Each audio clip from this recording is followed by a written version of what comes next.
Monsoon पर तो लगातार ट्रैक रखना भी चाहिए, क्योंकि जुलाई में मानसून में रिकवरी तो अच्छी दिख रही है, लेकिन अब भी कई ऐसे राज्य हैं जिनकी स्थिति जो है चिंताजनक है। और यही वजह है कि बुआई में तेजी के बाद भी पिछले साल के मुकाबले बुआई अब तक कम हुई है। ऐसे में मानसून से लेकर जलाशय तक और खरीफ फसलों की बुआई को लेकर क्या है ग्राउंड रिपोर्ट, आइए सारी की सारी डिटेल्स लेकर हमारे साथ हमारे सहयोगी विश्व मोहन जुड़ गए हैं। विश्व मोहन, बताएं क्या कुछ हो रहा है इस पूरे फील्ड में। देखिए, सबसे पहले मानसून से अगर शुरुआत करें तो मानसून में रिकवरी तो बहुत ज़बरदस्त दिख रही है जुलाई के महीने में, क्योंकि जून के महीने में हमने देखा था 25 से 30% की डेफिसिट दिख रही थी। वो डेफिसिट पूरी तरह से खत्म हो गई है और अब हम 10 जुलाई तक की स्थिति ये है कि हम 5% सरप्लस में हैं।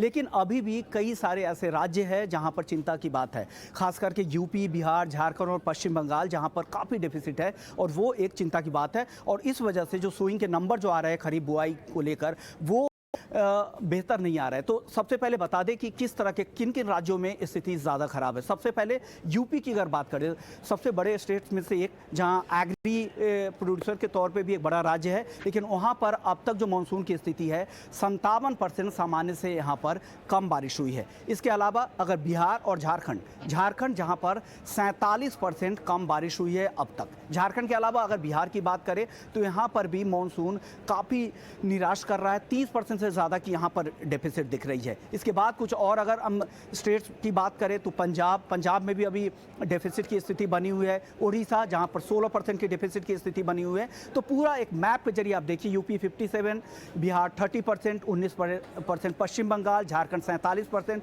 उड़ीसा 16% और दिल्ली में 19% और पंजाब में 3% की डेफिसिट अभी भी है। अब देखते हैं कहाँ पर सरप्लस की स्थिति है, क्योंकि मानसून जो रफ्तार पकड़ी है वो साउथ इंडिया में बहुत अच्छी रफ्तार है। देखिए, तेलंगाना 85% सामान्य से ज़्यादा बारिश, आंध्र प्रदेश 31% ज़्यादा, तमिलनाडु 50% सामान्य से ज़्यादा बारिश हुई है, राजस्थान में 44% बारिश, एक बड़ा कृषि उत्पादक राज्य है और हाँ अच्छी बारिश हुई है और ज़्यादातर जिलों में राजस्थान में अच्छी बारिश है। गुजरात भी अच्छी रिकवरी यहाँ पर दिखा रहा है, 29% ज़्यादा बारिश सामान्य से। महाराष्ट्र 14% ज़्यादा बारिश। अब सोइंग की नंबर की बात कर लेते हैं कि सोइंग के आंकड़े किस तरह के मिल रहे हैं। तो सोइंग के नंबर बात करें तो ओवरऑल 9% कम है और सबसे ज़्यादा अगर बुआई की कमी आई है वो है धान को लेकर, कि धान की बुआई पिछले साल के मुकाबले अब तक 24% कम है। इससे भी ज़्यादा चिंता की बात है तिलहन को लेकर, क्योंकि सरकार आत्मनिर्भर बनने की बात लगातार चर्चा होती रहती है कि तिलहन उत्पादन में हम आत्मनिर्भर बनेंगे, लेकिन अभी भी पिछले साल से बुआई तिलहन की 20% कम है।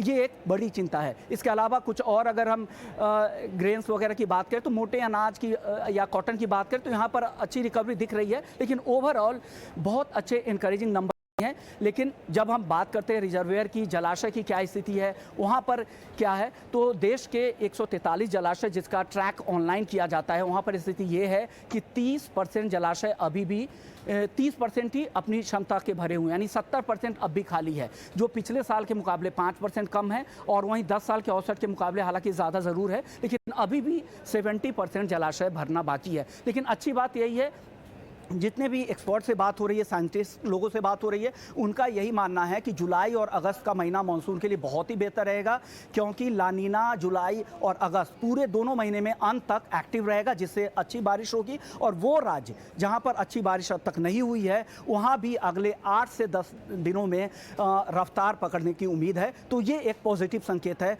ओवरऑल ग्राउंड से। जी राइट, ठीक है, बिल्कुल। तो यहाँ पर 7 जुलाई से वाटर बॉडीज कितनी भरी हैं, ये हम एक चेक ले रहे थे विश्व मोहन से। शुक्रिया विश्व इस पूरी जानकारी के लिए, बहुत बहुत शुक्रिया आपका। लेकिन